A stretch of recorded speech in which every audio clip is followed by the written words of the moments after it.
Ever since Andor came out in 2022, my two oldest kids have been pestering me to watch it. According to them, it's not just good, it's the best Star Wars show ever.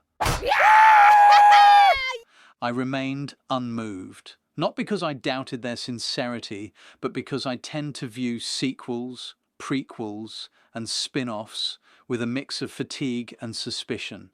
And Andor, of course, is a spin-off of Rogue One, which is itself a spin-off of the original Star Wars films. That makes it a narrative removed twice from the source, like a copy of a copy, sure to be blurrier, thinner, and more fragile. We made a copy from two. And you know how sometimes you make a copy of a copy, it's not quite as sharp as, well, the original. I could already feel the bloat. Good afternoon, sir, and how are we today? Better.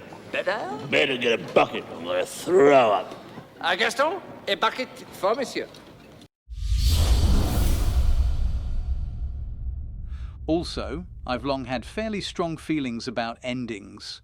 I don't just want a story to end, I want it to know how to end, and to have the dignity, the artistic restraint to end well, to resist the cheap pull of the encore. Once the curtain drops, please leave it down. You saved my again. What's this? I hate it. You can't just... It's not just a film thing. In fact, I might feel it even more with books. Take Harry Potter. I'm a fan. I began reading the series when the fourth book was out, and I devoured the last three on their respective publication days. Since then, I've also gone through the whole series 3 more times as audio versions, twice in English and once in German.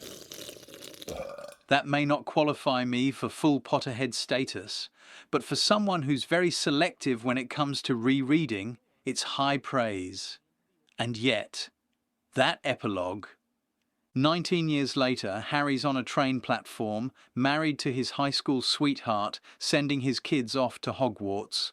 It's not just kind of corny, it's structurally offensive, because the book already had the perfect ending. That line, "I've had enough trouble for a lifetime," was precise, earned, and thematically pitch perfect.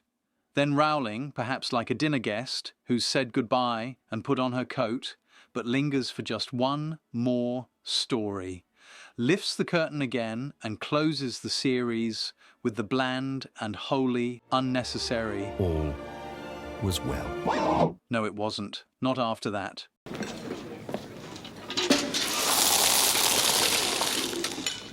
Merci, Gaston. I haven't finished. Oh, pardon, Gaston. 1,000 pardons, monsieur. Or take War and Peace, which has, over the years, won my grudging admiration and finally my love. When I first read it, I stumbled over the names and the slow beginning. But it's grown on me, and now it ranks as my favourite historical philosophical novel, though I admit that's a fairly narrow category. Still, even Tolstoy, with all his genius, couldn't resist the urge to tack on a tedious epilogue about the married life of its 2 main characters. He should have stopped earlier. Let the story end with Natasha and Pierre's future still open. The final words of the main text, "he must," ellipsis, suggesting both historical contingency and personal striving. That ellipsis could have echoed the great theme of the novel, human lives as particles caught in the current of vast historical forces. But no, instead we get a lengthy meditation on domesticity. Again, curtain down at the perfect moment, then curtain up again, then curtain back down at a much less perfect moment. Thanks for ruining your own epic story, Lev. A new bucket for monsieur. And the cleaning woman. Which brings me back to Andor. I finally gave in this year, and I'll admit it. Andor is pretty good, possibly better by some metrics than anything Star Wars has done before. The acting is restrained and rich. The character arcs are intelligent. The world feels real in a way that most galaxy far, far aways don't. But what struck me even more than its quality was its utter disenchantment. This is not the mythic universe I grew up with. There's no force in the air, no archetypes, no chosen ones. This is a galaxy ruled by forms, ledgers, resource extraction, spycraft, and brutalist architecture.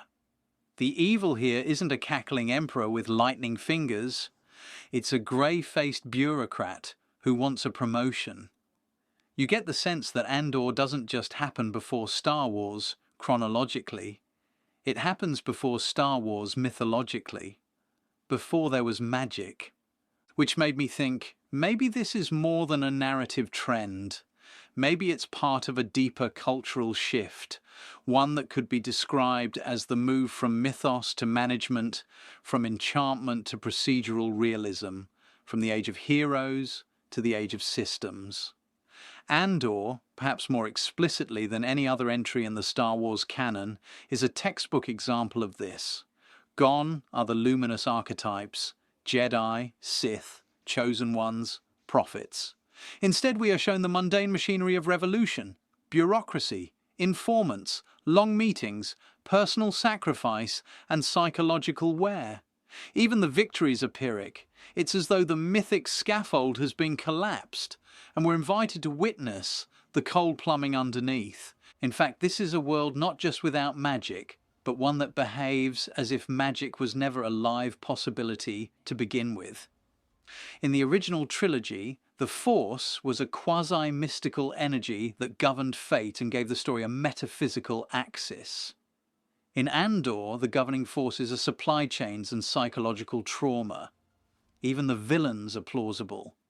Not Faustian sorcerers, but petty apparatchiks, pencil-pushing fascists, who probably file expense reports after executing a raid. And this isn't unique to Star Wars. It's visible in Terminator, Dark Fate, another movie I only watched, to my eternal regret, because my oldest son wanted me to watch it, where the story doesn't just move on from John Connor's saviour status, it erases him.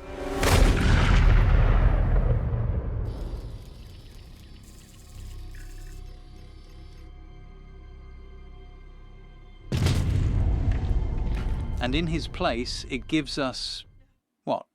Another chosen one, but with none of the numinous weight. A sense of intergenerational narrative mythos is replaced by a kind of narrative cynicism.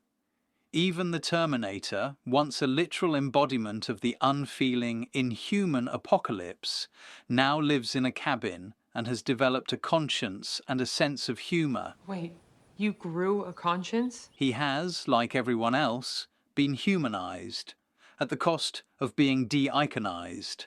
She appreciated that they could change diapers efficiently and without any complaints.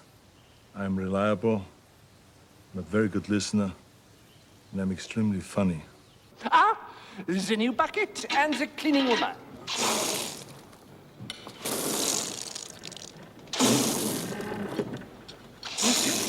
This tendency might simply be the exhaustion of intellectual property or creative subversion, especially of heroic archetypes embodied in the past by white males. But it may also reflect a broader discomfort with myth in contemporary culture. Grand narratives have come to feel suspect. The chosen one is no longer a destiny but a trope. Belief in prophecy smacks of naivete. Heroic sacrifice is too easily co-opted by fascist aesthetics. In short, myth has lost its innocence, and in its place we get the granular, morally murky realpolitik of series like Andor, a revolution not led by shining knights, but by exhausted pragmatists, by spies and saboteurs with fraying nerves and ambiguous motives. To be clear, this disenchantment isn't necessarily a bad thing. Andor is arguably the most mature and psychologically nuanced piece of Star Wars storytelling to date. It respects the viewer's intelligence in a way the original trilogy never attempted. But that too is telling. We live in a culture where sophistication and disillusionment have become synonymous. The idea of a pure, mythic story is seen not only as simplistic, but as irresponsible. Realism is the new virtue, even in space. If the original Star Wars trilogy is space opera as the hero with 1,000 faces, a mythic narrative fueled by archetypes, cosmic dualism, and the journey of self-transcendence, then Andor is something closer to the spy who came in from the cold. Amen. Set in the dusty bureaucracies of a galactic regime. Or perhaps more provocatively, if A New Hope is Luke Skywalker's ascent up the sunlit steps of myth, then Andor is Walter Benjamin's angel of history, wings caught in the storm, staring at the wreckage. For those of you who didn't major in Obscure European Thinkers 101, let me briefly explain. Benjamin's angel of history is a metaphor from his Theses on the Philosophy of History, depicting an angel blown backwards into the future while gazing helplessly at the accumulating wreckage of the past, each catastrophe mistaken for progress. Andor is not the hero's journey, it is the machinery that chews the hero up and spits out the legend. It is a portrait not of mythical emergence, but of radicalization, a narrative about the loss of illusions, not the acquisition of powers. Where Luke must believe in the Force to act, Cassian must lose belief. In neutrality, in the fantasy of survival without cost, in any tidy distinction between good and evil. Though the main conflict of the story is still between good and evil, the characters caught in this conflict cannot be so neatly divided. Andor's arc is not the forging of a sword, but the slow erosion of excuses. In mythological terms, Andor is anti-Campbellian.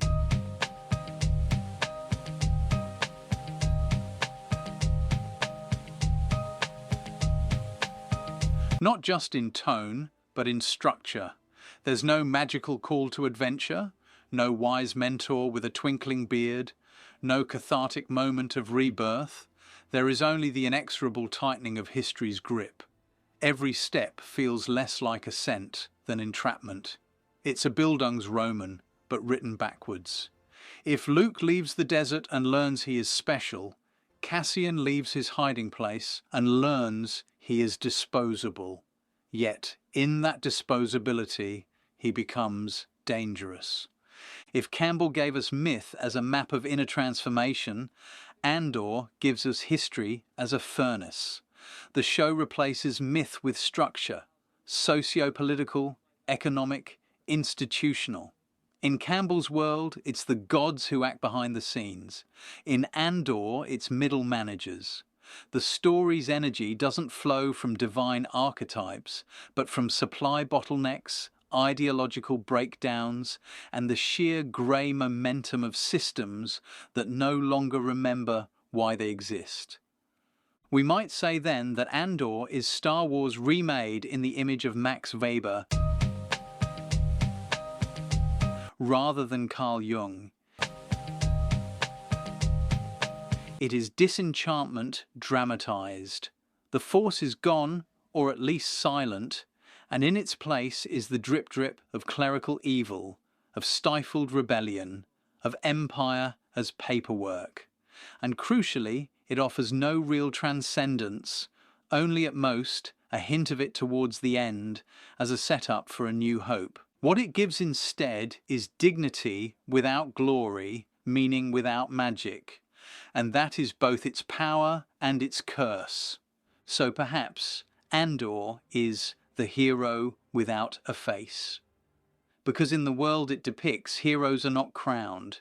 They are buried, disappeared, or made to vanish into slogans. And yet there's something deeply human about our longing for myth. The continued appetite for franchises like Star Wars, Marvel, or The Lord of the Rings shows that the mythopoeic impulse hasn't vanished. It's just conflicted. Perhaps that's why Villeneuve's Dune succeeds so powerfully, which, by the way, I watched much more willingly, since I like Herbert's book, and was curious to see if it could be adapted more convincingly than David Lynch's weird 1984 attempt. Perhaps Dune succeeds because of this tension, the tension between the seduction of myth and the suspicion of it. Unlike Andor, which operates in a largely mythless register, or the new Star Wars films, which seem embarrassed by their own mythos, Dune strides directly into the mythic arena but refuses to let you rest easy there.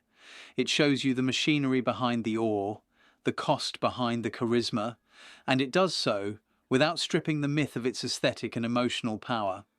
This is what makes it different from something like The Rise of Skywalker, which still wants you to feel the swelling chords of destiny even as it half apologizes for them. Dune, in contrast, wants you to feel the thrill of Paul's ascent, even as it whispers, "Be careful what you wish for." It doesn't deconstruct the Messiah narrative in the name of realism. It lets the Messiah narrative play out in all its splendor, then suggests that splendor is part of the danger. Villeneuve foregrounds this more than Herbert, I think. Herbert was fascinated by the tension, but not always masterful at staging it. He was a brilliant world builder, and the idea of the manufactured Messiah, the Bene Gesserit's breeding program, and the religious engineering of the Missionaria Protectiva was part of the conceptual scaffolding. But Villeneuve gives it visual and emotional shape.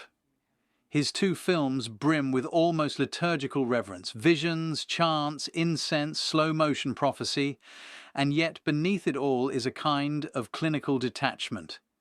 Every act of myth-making is marked, if not tainted, by manipulation. Every divine sign is haunted by the question, who planted it? It's almost like watching Lawrence of Arabia as rewritten by someone who's read both Jung's Psychology of Archetypes and Edward Said's post-colonial studies. Paul is not just the hero, he's the constructed hero, the instrumentalized hero. And the film knows that we know this. It's myth for a post-colonial, post-ironic age, where narrative power is indistinguishable from political power, and belief is always a little suspect, even as it remains unavoidable. What Dune captures, perhaps better than any recent epic, is the double vision that defines our moment.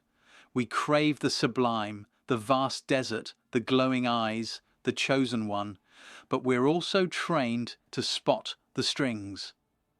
We know that every oracle is a ventriloquist act, yet we listen anyway. Villeneuve's great achievement is that he lets you stand in that contradiction without resolving it. He trusts the viewer to feel both the pull and the peril of myth. It's not that Dune is cynical in the way Andor is realistic or The Last Jedi is deconstructive. It's that Dune treats myth the way an anthropologist might, as a force of immense power and peril, something both necessary and dangerous, which might be in the end closer to how myth functioned in ancient cultures. The gods don't just bless, they demand. The prophet doesn't just reveal truth, he destabilizes worlds. In that sense, Dune might be the most honest myth-making of our time, because it lets myth be both glorious and grotesque.